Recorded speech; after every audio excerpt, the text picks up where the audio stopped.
You will hear a woman talking to some students about her job. First, in the exam, you will have 20 seconds to look at questions 1 to 4.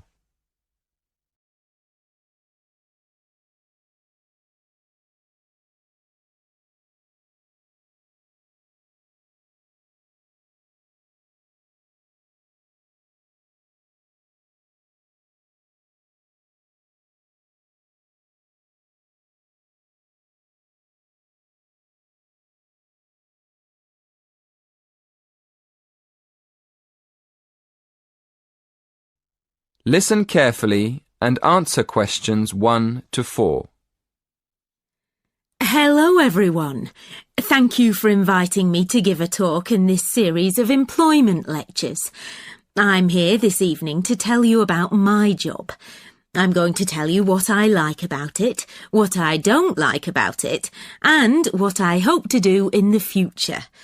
OK, well, I'm a police officer.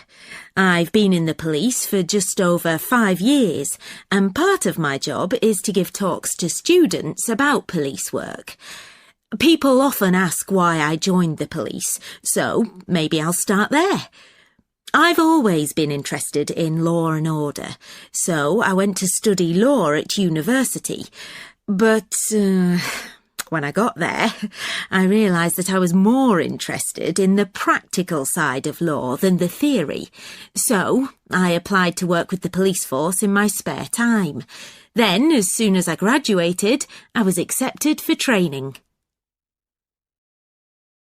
Before you hear the rest of the conversation, you have some time to look at questions 5 to 10.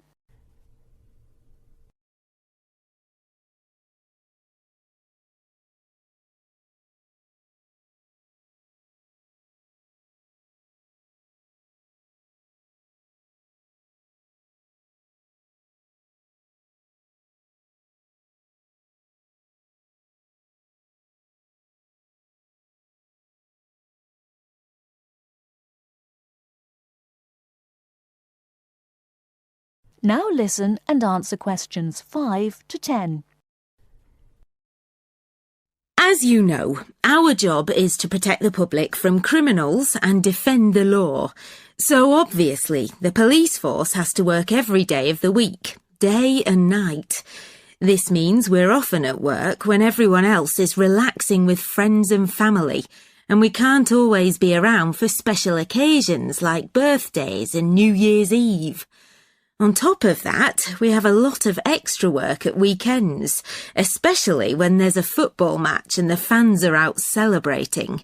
So, our working hours are one disadvantage of police work. A lot of the time we have to work with the public to avoid problems, and we get special training for that. But we can't always prevent trouble. So, another disadvantage of the job is the danger. I mean, we know that some of the people we have to arrest will attack us. Now for the advantages. Well, one of the advantages is that police work is well paid. As I've said, it's a difficult job, and police officers work hard for their pay. But there are many more advantages. For example, sometimes the work's fun, especially when we have to protect famous people from their own fans. I've met quite a lot of celebrities in my job, and I must say I enjoy seeing them close up and finding out what they're really like as people. But for me, the biggest advantage is the job satisfaction. Speaking for myself, I would say I get the most job satisfaction when I help someone, or solve a problem in a community. And in the future, I'd like to train to be a detective. I think I'd be good at that. That is the end of part 1. You now have half a minute to check your answers.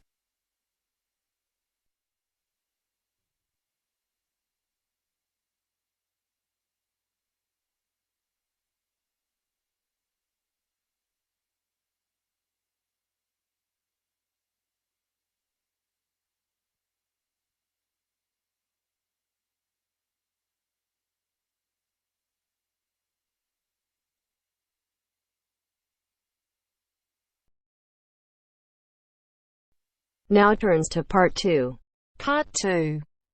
You will hear 3 students talking to their tutor about the presentation they are planning. First, you have some time to look at questions 11 to 17.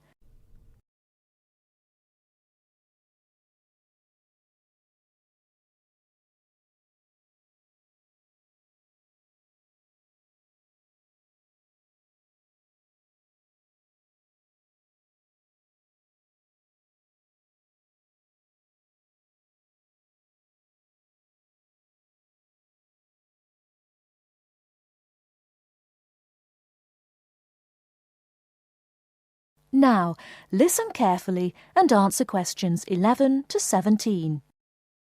Good morning, everyone.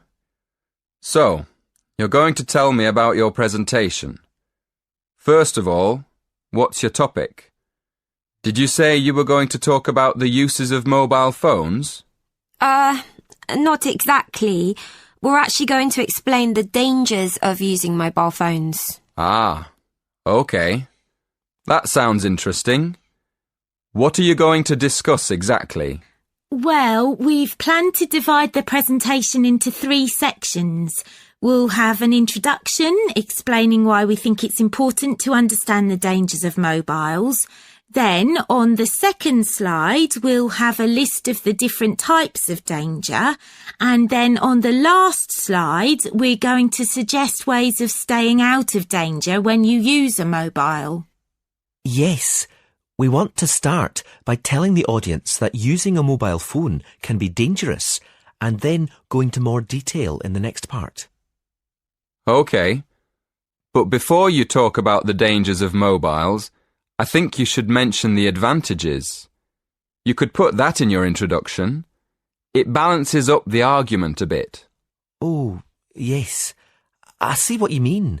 Right, we'll do that. So, shall we have a look at your presentation? Did you bring it with you? I've got it here on a memory stick. Can we show you on your computer? Yes, that's fine. Let's have a look. Right. As you say, you're going to add the advantages of using mobile phones to the first slide. Good. Who's going to explain the second slide with all the dangers? That's me. Do you think I've got enough detail? Yes. I think there's plenty of information, but I think it's all a bit mixed up at the moment. I mean, you've got dangers like getting headaches in the same list as having car accidents and being robbed in the street. They're all different types of danger, aren't they? I think you should divide them into groups, maybe under separate titles like health, accidents, and security.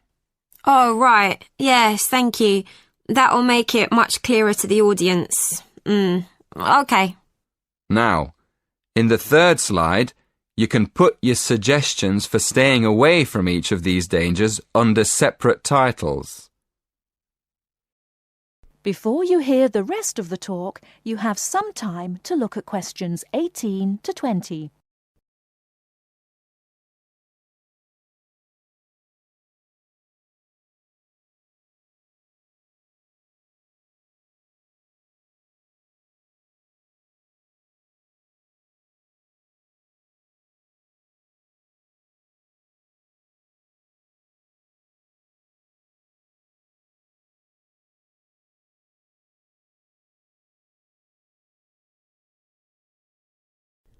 Now listen and answer questions 18 to 20.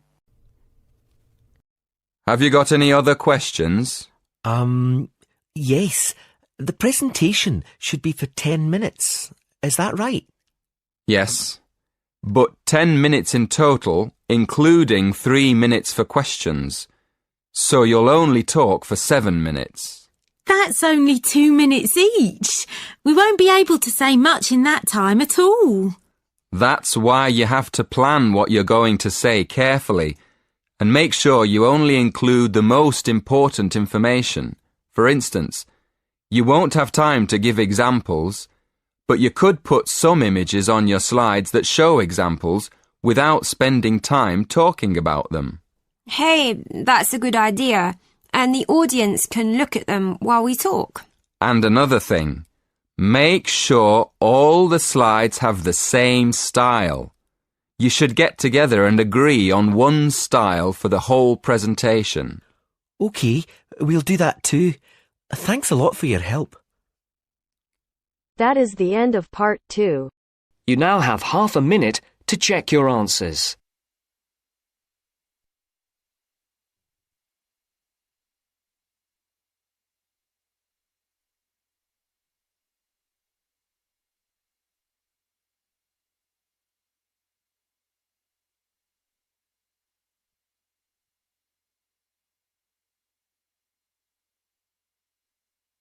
Now turns to part 3. Part 3. Part 3. You will hear a conversation between a tutor and two students, Amanda and Jake. First, you have some time to look at questions 21 to 25.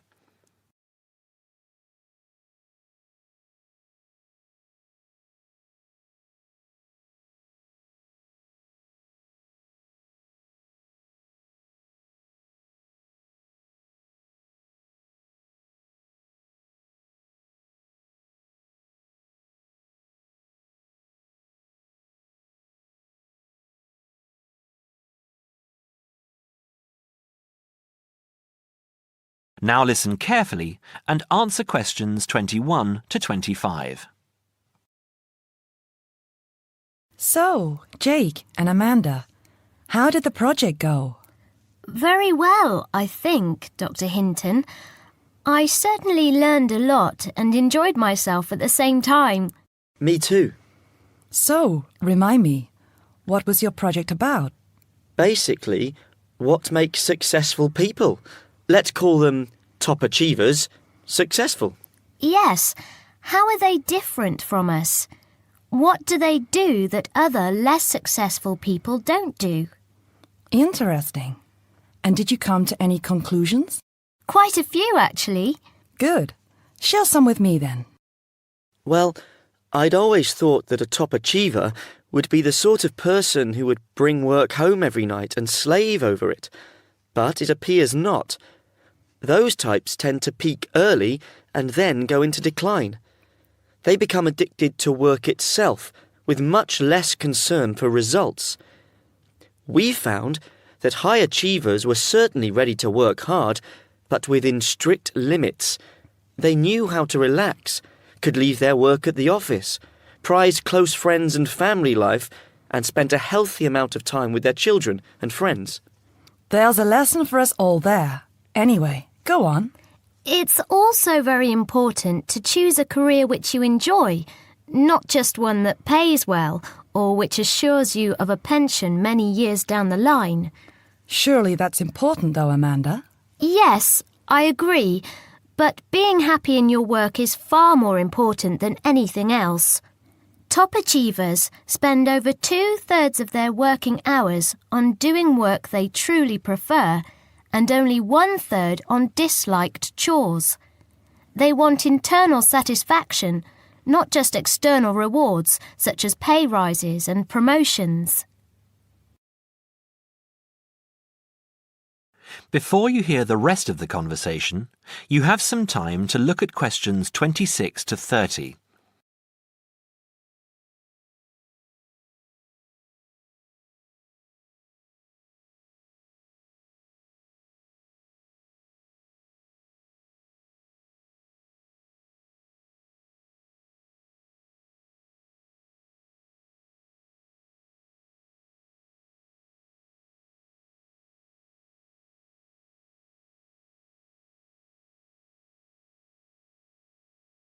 Now, listen and answer questions 26 to 30. Actually, in the end, they often have both, because they enjoy what they are doing, so their work is better and their rewards higher. Yes, Jake, that certainly makes sense. Now, can I ask you something? Do high achievers, as you call them, take many risks? Yes and no. I interviewed one business executive who told me he was able to take risks because he carefully considered how he could salvage the situation if it all went wrong. He imagined the worst that could happen, and if he could live with that, he went ahead. If not, he didn't take the chance. Other people prefer to stay in what I heard described as the comfort zone setting for security, even if it means settling for mediocrity and boredom too. Would you call top achievers perfectionists? Contrary to what I expected, no, I wouldn't. We came to the conclusion that a lot of ambitious and hard-working people are so obsessed with perfection that they actually turn out very little work. I happen to know a university teacher, a friend of my mother's, who has spent over 10 years preparing a study about a playwright. She is so worried that she has missed something, she still hasn't sent the manuscript to a publisher.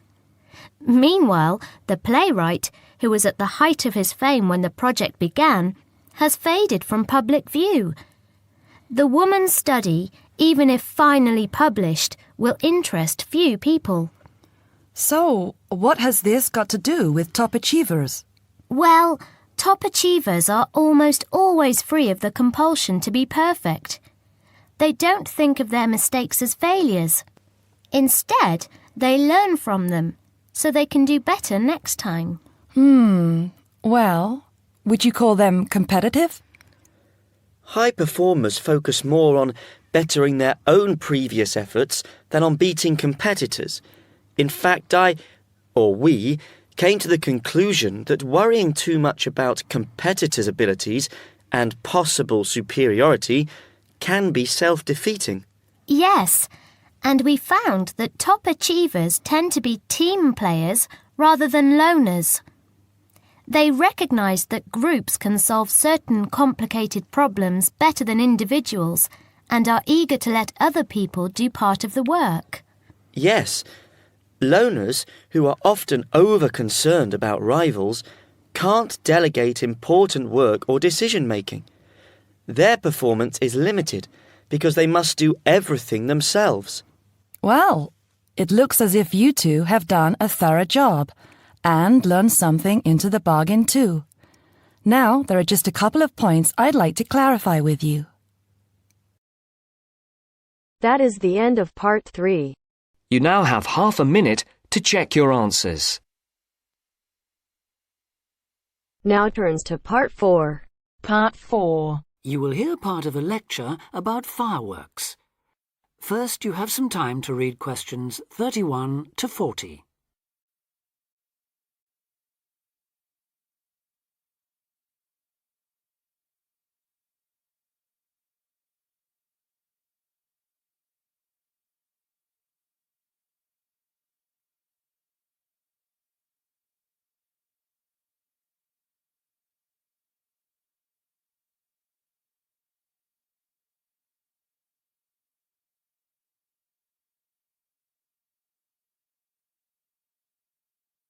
Now listen carefully and answer questions 31 to 40.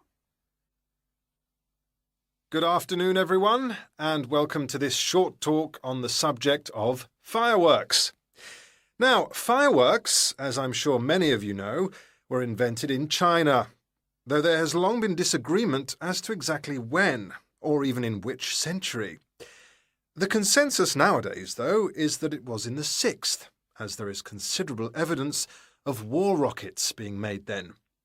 We also know that fireworks were in use by the 7th century in Arabia, where they were called Chinese arrows, reflecting their military potential. It then took a long time for them to spread to Europe. In fact, it wasn't until the 1200s that fireworks made their appearance there.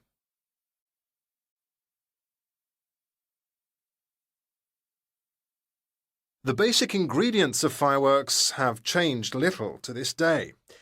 Their explosive capacity comes mainly from black powder, also known as gunpowder, which is produced from a mixture of charcoal, sulfur, and potassium nitrate. A modern aerial firework, the kind used nowadays in big public displays, not the small rocket type that you might remember from your childhood, is normally made in the form of a shell, often a sphere about the size of a peach. Inside the shell are a number of stars, surrounded by black powder, and running through the centre of the round shell is a charge that makes the firework explode when it reaches the desired altitude. This is known as the bursting charge. When this explodes, it ignites the outside of the stars, which begin to burn with bright showers of sparks. Since the explosion throws the stars in all directions, you get the huge sphere of sparkling light that is so familiar at firework displays. A shell of this kind is launched from a 75mm diameter mortar, which in some ways resembles the type used by the military. The mortar is a steel, or increasingly for safety reasons, shatterproof plastic pipe. This is likely to be 500mm long and sealed at one end. The other end is aimed at the sky, and at the bottom of the pipe, below the shell, is placed a cylinder containing black powder. This has a long fuse, which projects out of the tube. When this is lit, it quickly burns down to the lifting charge, which explodes to launch the shell. In so doing, it also lights the shell's fuse. The shell's fuse burns while the shell rises to its correct altitude and then ignites the bursting charge so it explodes. More complicated shells are divided into sections and burst in 2 or 3 phases. Shells like this are called multi-break shells. They may contain stars of different colours and compositions to create softer or brighter light, more or less sparks, etc. Some shells contain explosives designed to crackle in the sky, or whistles that explode outward with the stars. The sections of a multi-break shell are ignited by different fuses, and the bursting of one section ignites the next. The shells must be assembled in such a way that each section explodes in sequence to produce a distinct, separate effect. The pattern that an aerial shell paints in the sky depends on the arrangement of stars inside the shell. For example, if the stars are equally spaced in a circle, with black powder inside the circle, you will see an aerial display of smaller star explosions equally spaced in a circle. To create a specific figure in the sky, for instance a heart shape, you create an outline of the figure in stars inside the shell. Then you place explosive charges inside those stars to blow them outward into the shape of a large heart. Each charge has to be ignited at exactly the right time, or the whole thing is spoiled. Many other shapes have particular names, like the willow. This is formed by stars that fall in the shape of willow tree branches, spreading a little to the side and then downwards. The high charcoal composition of the stars makes them long burning, so they may even stay visible until they hit the ground. The ring shell is fairly basic. It is produced by stars exploding outwards to produce a symmetrical ring of coloured lights. More complex is the pattern created by the palm, which contains large comets or charges in the shape of a solid cylinder. These travel outwards, explode and then curve downwards, like the limbs of a palm tree. The serpentine, the last one for now, is different again. When this one bursts, it sends small tubes of incendiaries scattering outwards in random paths, which may culminate in exploding stars. It can be quite spectacular. That is the end of part 4. You now have half a minute to check your answers. Listening की रोज videos देखने के लिए फटाफट से इस channel को subscribe कर दें और वीडियो को लाइक कर दें।